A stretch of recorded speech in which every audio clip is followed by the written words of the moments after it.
Ito si Melody at magpapalibing ako. Wag na wag nyo itong gayahin. Na walang gamit na aparato. Dito sa hukay na ito. Tabunin ako ninyo! Ito ang aking team at nakasalalay sa kanila ang buhay ko. Iso man maglubo, kuya! Sa totoo lang guys, ito yung pinakamalupit na content na gagawin ko. Isa po ako sa #1 fan ni Beatmaster kung kaya't ginawa ko ang video na ito. Ramdam ko talaga yung mga buhangin na dumadampi sa pisngi. Dito lang kayong kakita ng palibing ng buhay nang walang kabaong takasabay. At para magkatotoo lahat, ito ang proseso. Siniptik ko talaga yung ulo ko kasi yun yung pinaka-importante. At ito yung magiging buhay ko.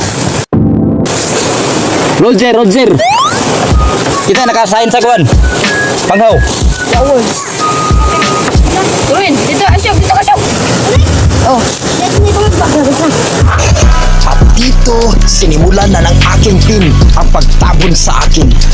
Matindi talaga ang pressure ng aking katawan kasi ang lupa na to ay may halong buhangin. Halos kalahati ng aking katawan ay nakabaon talaga. Kira ka dyan, Beatmaster! Okay lang.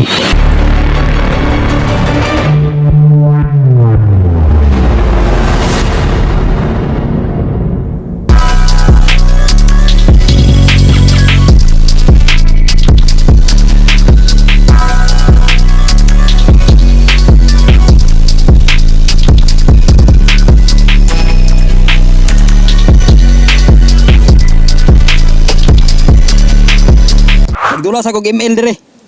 Okay. Magdulas ako email. Roger. Okay. Nagpasya akong maglaro ng email para may libangan ako sa ilalim at habang sila ay abala sa pagtabon sa akin. Okay na, Cross! Maglaka namin dito! Kaya bililin ko namin, kuya. Dito lang kayo makakita ng nakipaglibing na nakangiti at masayang-masaya sa nangyari. Isang minuto pa lang guys pero parang nangalalay na yung paa ko. Parang hindi dumadala yung dugo. Wala talagang hangin. Sana aabot tayo sa isang oras. Dito sila naghintay para sa aking muling pagkabuhay. Hindi pala basta-basta yung magpalibing ka na walang gamit. Talaga aparato. Hello. Hangin. Sa puntong ito ay halos kinabahan na talaga ako dahil kapos na ako sa aking paghinga. Kasi yung panghaw na inilagay ko ay hindi kayang sumusuporta ng hangin sa loob. At sa tingin ko ay hindi ako aabot. 20 minutes na lang kulang. Sinubukan ko talagang lumaban pero parang hindi ko na talaga kaya. Pabigat na ng pabigat ang aking paghinga. Paulit-ulit ko po itong sabihin na wag nyo po itong gayahin. Ayaw kong pumiki ng video kung kaya't nag-quit na lang ako.